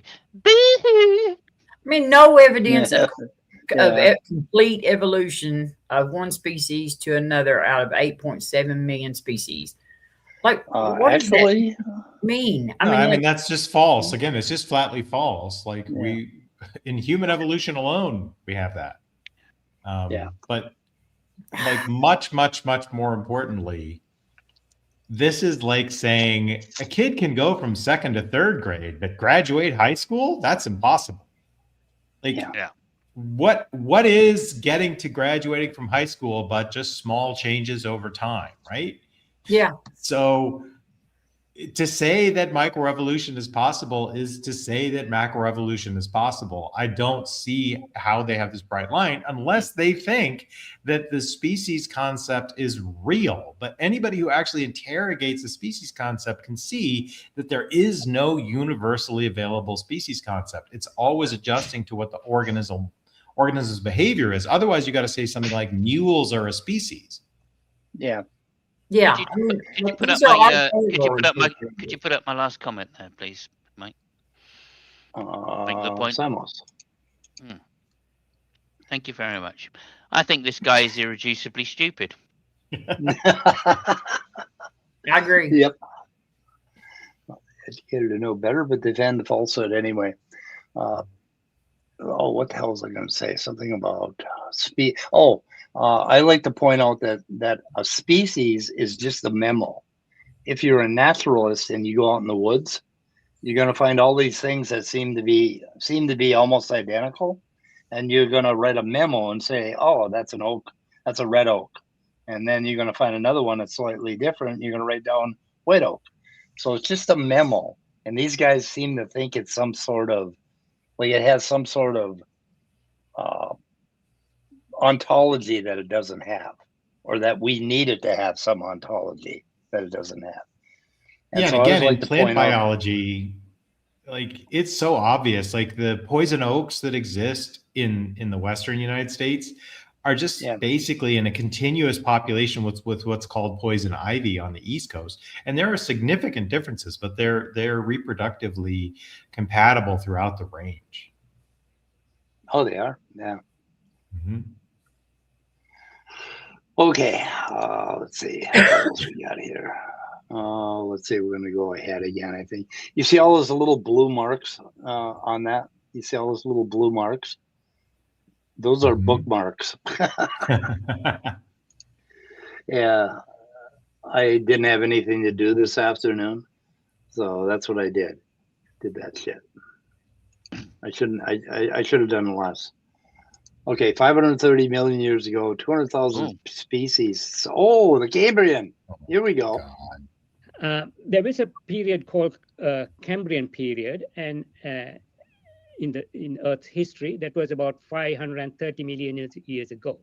And during this time, 20,000 species suddenly appeared on Earth within a Yes, and those 20,000 species that suddenly occurred, we then found the Ediacaran, and we found a whole lot of evidence that it wasn't all that sudden. But what suddenly occurred in the Cambrian was the development of bony structures, which allowed fossilization, and that's the thing that they miss. And the Cambrian explosion was anywhere from 10 to 30 million years. And if you look at the development of bone structures and cartilage, and you start looking into the genetics developmentally of how that happens, it's pretty goddamn obvious what the evolutionary trend was to create these bony fossilizable species. And that's why we have the Cambrian explosion. Didn't that term come up during Darwin's time? I'm sure that the Cambrian shales and fossils were known because it's based on things that were found in Wales. That's why it's called Cambrian, is because it's from Wales. Okay. If there's not been evolution, why don't we find any of fossils prior to the Cambrian layer though? That's what I don't understand. This is what's misleading. Yeah. So this is a misleading argument because in fact there is a very good and fully nearly explanatory reason for why the fossil record looks like it does, and that is that prior to 655 million years ago, the oxygen concentrations in air weren't as high as they would need to be to allow multicellular creatures to develop, because you have the diffusion problem. You have the problem that the bigger the organism is, the harder it is to get oxygen to its center, and it has to be at a given concentration in both the air and the water to make that a viable process, even with the bloodstream beyond a certain size. And the other thing was the development of bony skeleton, basically bones, and bones, I think, primarily evolved to be calcium storage originally, and then ended up being structural. And all that happened around the Cambrian, right after multicellularity happened. And what we had is very simple systems and organisms that were capable of branching out. So body plans basically were easier to modify back at that point, because it looks like a tree in complexity, in developmental complexity. And when it was way back at the beginning of that tree, back at the stem, okay, there were a lot of very easy paths to create different body plans developmentally. But once you ended up in one of those body plans and you built another body plan within a body plan, that's where it became locked in. And that's why we have so few body plans. What are there, 5 or 7 of them or something like that in most of life. But once it gets locked in, it's very, very difficult to go all the way back to the stem and then back up again, right? I mean, like, Yeah, what that's why we see though is like what you would expect from evolution. Like all of these data is something that makes sense in evolution and doesn't make sense at all in creation. Yeah, Right. these are all Yeah. eukarya, so they have all the evidence of being like closely similar processes, and they're coming from an event that happened long after the origin of life on Earth, was the formation of the eukarya. And then much more importantly, like to me, the idea that you don't have to explain the inaction of the deity for the vast majority of life on Earth, if there's some sort of teleology, is mind-boggling, right? Why would a deity that's micromanaging DNA changes not just start with an atmosphere that had oxygen that allowed for multicellular creatures if the goal was to get multicellular creatures? Right. Well, you see what happened is at the beginning of the Cambrian, God ended up in rehab, and he was sober for like 10 million years before he fell off the wagon again. What was it, So I think Christopher that's what- Hitchens? Did a lot of tinkering back in the Cambrian, let me tell you. Christopher Hitchens used to say that God sat with folded arms Right. for like all these years. Yeah. Yeah, this is another one of my pet hates when they use this word biological big bang in inverted commas for the Cambrian. I mean, that's just ridiculous. I mean, but he obviously is unaware, but biological big bang. I mean, there have been so many of those over the course Yeah. of history. I mean, just 3 weeks ago, I had a massive big bang. I knew you was going to go there. You I did? knew it. I knew it. No, of course I'm going to Oh, go man. there. I've got to put some jokes in, otherwise it wouldn't be Center or SNATA. Wouldn't be SNATA without Simos. Anyway. Okay. Period of 10 million years. Now, you may think that 10 million is a long period of It is. time. It But It is. is a long evolutionary period of time. terms, It It It's is, just a yeah. blink of an eye. And during all those 20,000 species did not have any preceding Which is fossils, evolved, by the way, the no eye. predecessors or Blink of an ancestors. eye, that's an evolved thing. Yeah. Just to point that out. And prior to that, it says that first life began on Earth about 3.5 billion years ago. And from that time to 655 million years ago, there were only very simple forms of life, like single cellular creatures, largely. So in that context, sudden appearance of 20,000 species is highly significant during Cambrian period. And this is called a biological Big Bang. Evolution has not got any explanation for the Cambrian explosion. No, they do actually. I think So- you'll find the nub is an evolved thing as well. Yeah. Basically, This it's is just that so whole bad. thing. He's saying that there's no demonstration of macroevolution, but he's describing all of these species showing up.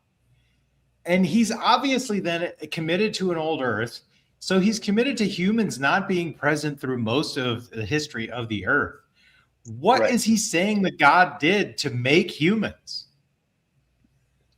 Created I 20,000 haven't figured that species on a Sunday afternoon. Well, back 530 million years ago, and then that over that 530 million years, he just shepherded them for for 530 million years until he finally got to us. It's a bizarre story. Hence my rehab theory of intelligent design. Basically, you got to have these rehab periods. You went to Hazelden, got sober, did a whole bunch of work, and then he's like, "Oh fuck, I'm gonna have a drink." Yeah. Yeah. Yeah. And then he waited. Very inefficient work person. Like, you know, Yeah. like, yeah. Yeah. Yep. There are old evolutionist Christians that fully accept evolution all the way way back single-celled animals. So anyway, they do exist. He's not one of them. He's a tinkerer kind, I think, or something. He's not one of them. I mean, likewise, so- I don't like to put people's arguments down, but I've never seen a good argument. I've never seen a good argument come out of a straw man. No, but you're right. What the hell was I going to say? Oh shit! I lost my train of thought again. I'm getting tired. Yeah, this idea that he accepts this long line of evolution or the long time period, right? And then he has to be thinking that God tinkered in order to design humans at every step of the way. So God was tinkering. And is he still tinkering? I don't know. What gets me is like none of these people ever have any kind of like data that supports what they believe. Right. They just they attack everything about evolution, but they don't ever say this is how God did it or this is why, this is how it worked out that way. Like his final act of tinkering was to go like 3.7 billion years making all these weird and unusual animals and then decide, oh, that one, I think I want to become one of those.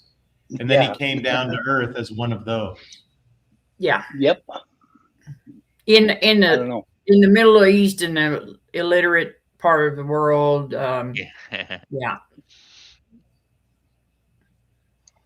Yeah, they never want to talk about exactly how God does this tinkering in DNA.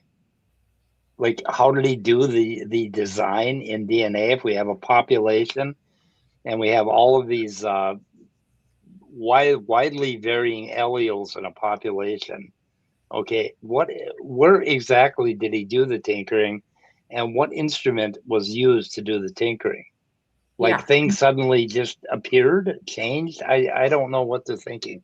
They never get down to the details of what it would look like for God to come down and tinker with a piece of DNA, right? Yeah, and take the data that he's got on screen right now. Explain that from the intelligent designer aspect. Yeah. Like to know how he did it. 52. Okay, we could jump ahead to some more garbage. Let's see what other garbage he's got. I have too many bookmarks. Okay, I'm going to go to 54 just for the hell of it. Okay, here we go. Problems of evolution, purpose in general. Everybody's system. With the JimBob argument. Oh, God, purpose. The purpose argument. Have you been following JimBob, Kurt, with this identity problem that he's got with species? No, not that particular problem, but I did Substack about his identifying that the Earth is only a social construct, which was the exact opposite of the position that Eli took in his debate with me. So I'm like very happy that I have JimBob on my side, that the Earth is a social construct, because it absolutely is. I agree with JimBob there. But if that's the case, then obviously species are social constructs. Can you give us a link to your Substack? Yeah, sure. I didn't know you had. Oh my God, that's hilarious. I'll put it in the private chat. It's hilarious. Everything's a social construct. Yeah, I'm thinking of what was his name? Ocean something, Keltoy, and he used to say, he had a saying, your mum's a social construct. That's good. Okay, I'm gonna play a little bit and see what he's got to say here. Purpose. Problems of evolution, the purpose. I feel that in general, every body system and its mechanics are ideally suited and supremely optimized for the purpose. Supremely. I feel that human brain is probably the only organ which is above the need for human survival. I feel that humans could probably survive with lesser brain function. I think this is the only organ in whole of the Earth. What? He's having a stroke. Example of organ which is more developed than what is needed. He's supreme. Evolutionist. Richard Richard Dawkins is the most famous evolutionist. I'm sure many of you will know. In his book, Blind Watchmaker, he says, the complexity of living organisms is matched by elegant efficiency of apparent design. This is what he says. And in his book, Outgrowing God, he says, everything about animal or plant, every detail of everyone looks overwhelmingly as though someone has designed and created. Oh my this God! Is exactly my position also. But what he says is, say that. it looks like a duck, quacks like a duck, walks like a duck, but it's not a duck. That's his position. Yeah. So Dawkins obviously was spending a little too much time with Epstein when he wrote those books.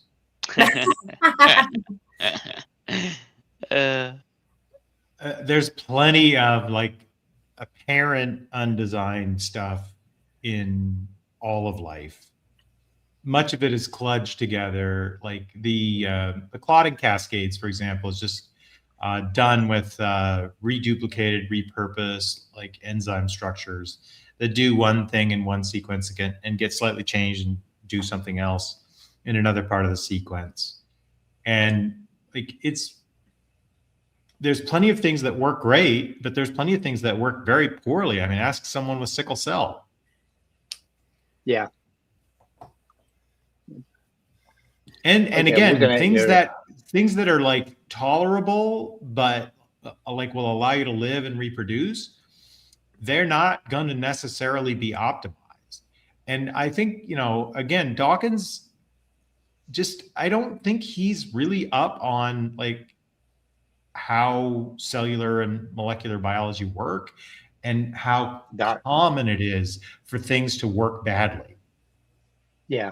I think he is. I mean, that quote the guy made, the first part, he uses the word apparent for good reason, right? To make this contrast between actual design, right, and what is not designed, what is evolution and natural.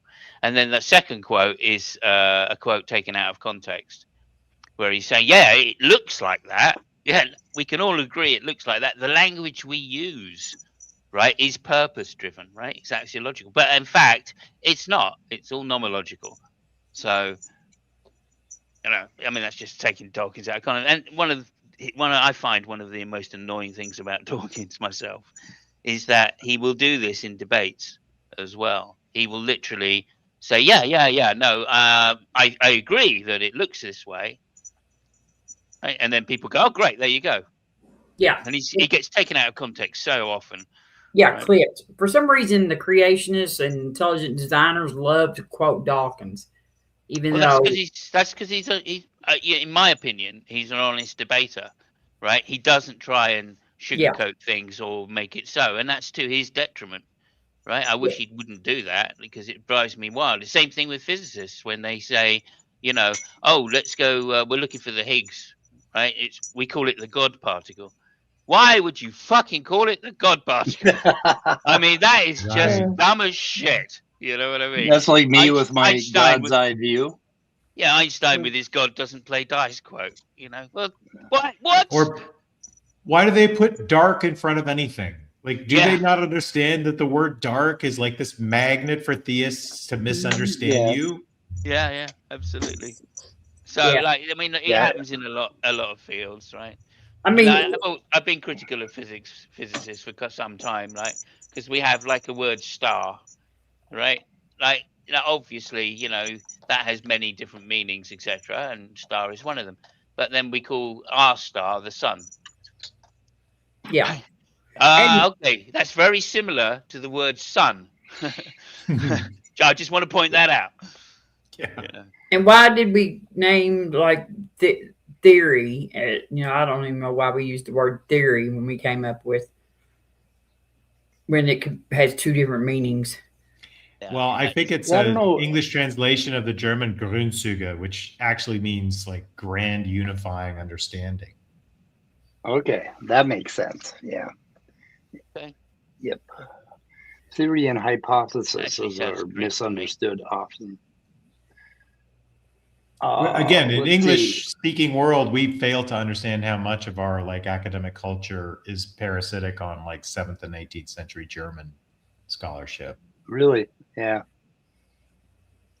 yeah. We've evolved to be smart enough to have language, but we're not smart enough to realize when we're being screwed by language. We're not smart enough yet to understand that when somebody says species, it isn't a fucking ontological natural kind. Yeah. It's a memo. Well, the guy who came up with it believed that they were like divine, right? Like taxonomy was created by a creationist. So that was the original hypothesis. It's since been disproven, and we now see it as much more just a shorthand. But didn't that same guy also admit though that apes and humans Oh yeah, were like he classified us with the great apes, absolutely, as a creationist. That's because he said that like he couldn't like separate us. He couldn't find a reason to separate us or something, or some kind of quote about that I can't remember what the quote is, but. By the way, can I put your sub chat link out in chat? Oh, sure, if you want. Do you mind? Okay.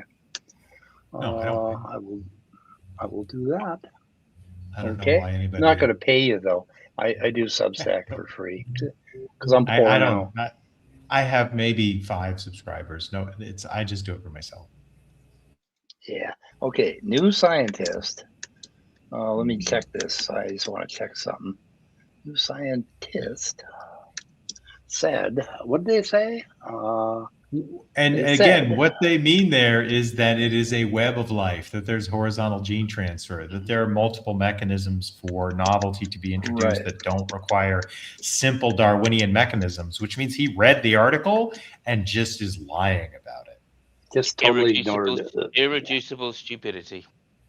Do you think he read the article? You really think he read the article? He got to the point where he could quote line it. I mean, he had to have at least gotten to the quote line. Well, there's the thing about the Discovery Institute and Answers in Genesis and all the others. Yeah, they've got quote miners. In fact, I will be a quote miner for you guys for $180,000 a year. I will do it because I can be a good quote miner. I just want to put that ad out there. Okay, so New Scientist. The line is real, but it gets abused. 2009 New Scientist cover story, Why Darwin Was Wrong About the Tree of Life, built around Eric Baptiste's complaint that the old dream of one clean, universal, strictly branching tree had been shredded by genome data. And that was horizontal transfer and all the other. The issue was not evolution is false. The issue was that different genes can tell different histories, especially in microbes, because of horizontal gene transfer and other sources of gene tree conflict. And there's a number of those. So anyway, so he's and there are multicellular organisms that still get trans-kingdom horizontal gene transfer. The rotifers and some of the teleos fish have gotten horizontal gene transfer as multicellular creatures. Rotifers get it because when they go into their dehydrated form, they get rehydrated, and when they rehydrate, their DNA breaks in a lot of spots, and occasionally another organism's DNA will get inserted while the DNA is being repaired, and then some of those genes are very useful. I did not know that. That's cool. Let me look that one up. And again, rotifers have persisted for 50 million years without having any sex at all. Damn. They sound like me. You think you're having a slow go. Rotifers have gone 50 million years. Holy shit. What am I complaining about? Exactly. Yeah, anyway, it's only been like 15 for me. Respect. Glad to be done with that shit. Respect, yeah. Glad to be done with that shit. To quote LEG. No, Oceanus. I'm talking about true kingdom across. There are fungal genes that are found in rotifers. There are microbial genes that are found in rotifers. Oh, cool. So it's trans-kingdom microbial transfer. Another driver of evolution is basically transposons, which are basically little life forms that are jumping around in our genome. And they have a lot to do with changing regulatory networks. And so they're always trying out different things, basically, whenever they can in the germline. So it's a big driver. Anyway, again, there's horizontal gene transfer that's led to ice tolerance also in several species of vertebrate fish. Yep.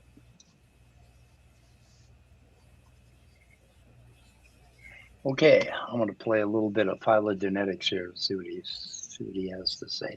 Holy Grail. Let's see. Study of microDNA, microRNA. At how DNA and microDNA is spread among species. Now, phylogenetics can either break or make evolution or creation. No, they can't. No, I don't think so. And maybe phylogenetics have failed to find a true tree, as I showed, but what it has shown is a tangled bush. Yep. And some genetic sequence data was 99% off from the Darwinian model. Have to fact check that one. And yeah, I don't know what that's talking about. Yeah, I don't know. Again, it's clear cut. Like, yes, no shade to Darwin. Darwin didn't know shit about genetics. He didn't have any idea what genetics was. And the neo-Darwinians had only the faintest clue of how it worked. Like, think about Crick and Watson discovered DNA in the 50s. Like, this is brand new stuff. We're just figuring it out. It's going to take us a while. And microRNAs, basically, they're very, very small pieces of RNA that get clipped out of, say, an intron, and they have a lot to do with changing regulatory networks. Again, they can easily make a change, and they can screw up the tree, basically. It's very easy. Yeah, it's very easy for microRNA to do that. It's important to note that he didn't explain anything here that would be understandable to anyone. He's just making a bunch of spell casting sounds that sound sciencey to his audience. Because if he actually explained what's going on, it would defend exactly the mechanisms that allow for the rest of his talk to be ignored. Because once you understand how horizontal gene transfer goes and symbiosis goes, then you don't need to see only the two mechanisms that he's talking about. And then he lands a punch with the New Scientist cherry pick quote. Basically. Yeah, who's a New Scientist? Is that a person named New Scientist? No, it's a magazine. It's a magazine. Okay. Yeah. Yep. Respected, I believe. Respected. Yes, it is. Yep. I'm sure when you know the New Scientist journal, admitted that the tree of life lies in tatters, torn to pieces by blah blah blah blah blah. The amazing thing here is that if you look at line 2, right, have failed to find a true tree, but a tangled bush. Well, that's exactly the point New Scientist made. So he did read it, Kurt, and he is being dishonest. He is literally showing his irreducible stupidity. Well, okay, I have a question too. Some genetic sequence data was 9% off. Like Darwin didn't have any genetic sequence data, did he? No. Okay. No, he didn't know what that was. Well, if you told Darwin about DNA, he wouldn't have understood you or had any idea what you were talking about. So, like 100% of it was off from like Darwin. He did speculate that there would be a mechanism found. Yeah. Yeah. You were Didn't know what it was though. You know. Here we're at the point with sexual development where we left off, and he's probably asking himself about what good a nub is too, or a 1/8. I think that's probably at the top of his list. Yeah. Yep, on top of his list. Sure. Also, Sexual development. What? no, it's all right. I won't say that joke. Go ahead. Okay. He's going to explain to us why it's a binary. If you say that one thing. species evolves to another species, then there should be parallel male and female changes, right? Just like a railway track, as I have indicated, as shown. So, does he think that the female and the male genomes are different?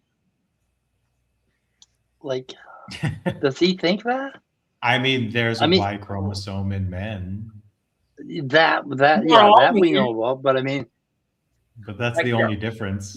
There are some men But that I mean- don't have Y chromosome, though. Yes, there are very rarely men that don't have Y chromosome. It's much more common to have a woman who only has a single X chromosome. Turner syndrome. but he seems to think that the two genomes develop separately in order to have female and male traits, rather than just competence, basically. Yeah, because he thinks that sex is a binary. He thinks that sex is a binary. He's a doctor. He knows that there are women doctor. who have testicular feminization syndrome, where they're genetically XY, but they have testosterone resistance, androgen resistance for whatever reason. So they develop as women. He knows that. He's a doctor. But he's not even talking about that, the X and the Y. He's talking about the whole genome, as if somehow females and males have separate lineages. It's like, No, but if he knows that an XY genotype can build a phenotypically functional female, which falsifies his position here. Does he know that his mom was a girl? No, He does know that. He has to know that.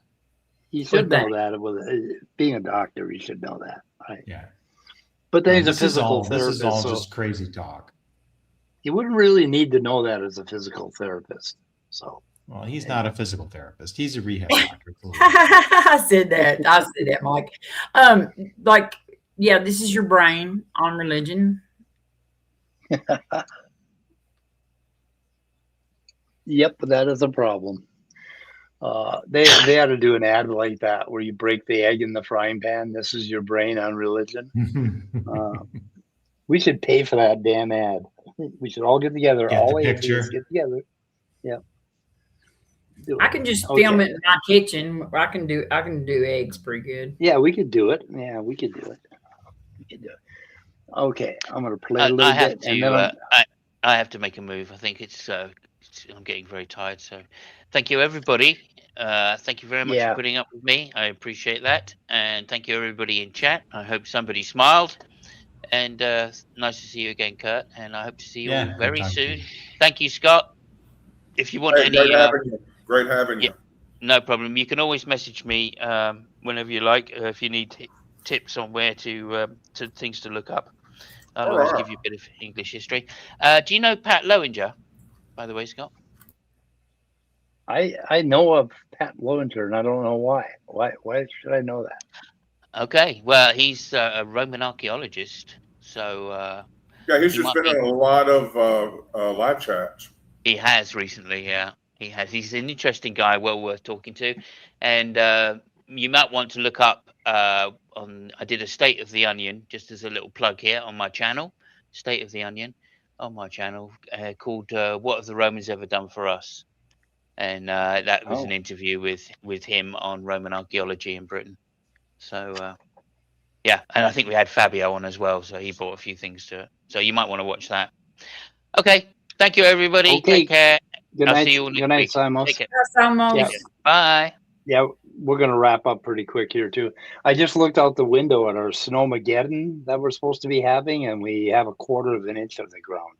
Oh, my goodness. We're supposed to get like 18 inches, and we have 1/4 inch. What good is 1/4 inch of a Snowmageddon? I don't know. When I lived in South Dakota, that was the kind of stuff that happened up there too. Yeah. We're supposed to get a really major snowstorm, but so far it's not materializing. I don't know. Maybe later tonight. We'll see. Okay, I'm going to play a little bit, and then I think we're going to wrap it up here to see what he says about sexual development again. I don't know. So what are the differences between males and females? Physical, sexual anatomy, hormonal, behavioral, brain and neuronal, and physiological. When you say physiological, it's muscle power. Do males and females have different mating seasons? Maybe that's why I was so.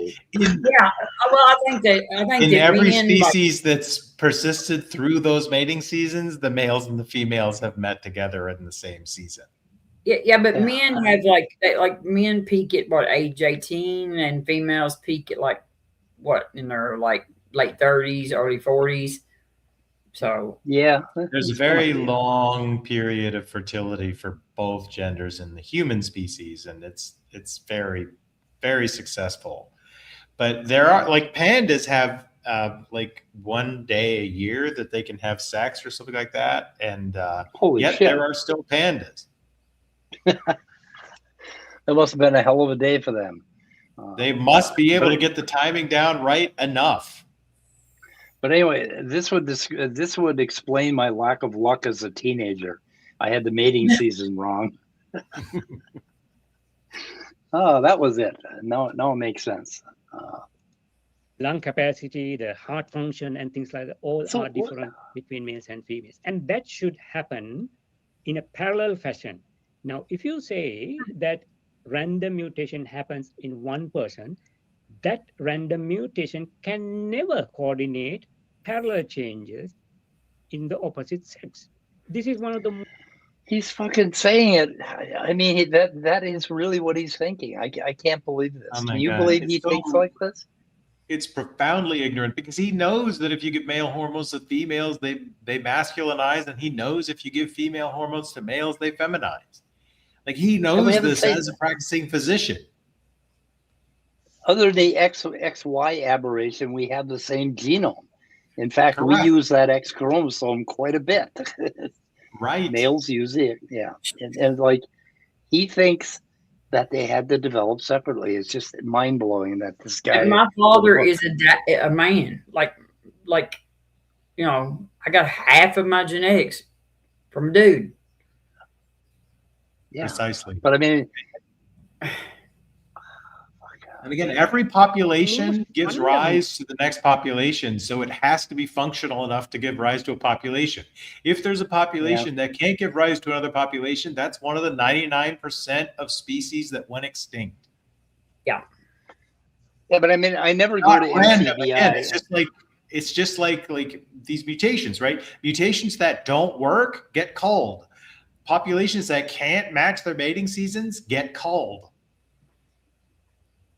When I go to NCBI and look for a gene, I never select male and female out of that drop down. Right. They don't have a drop down for male and female, for Christ's sake. It's just like, and this is kind of what he's implying. He's actually preaching this, and people are like, oh, yeah, you're right. Yeah. Things which has never been discussed in evolution circles. Because it's so stupid. That's why we never discuss it, because it's so dumb. Like, I don't believe he why runs don't in circles.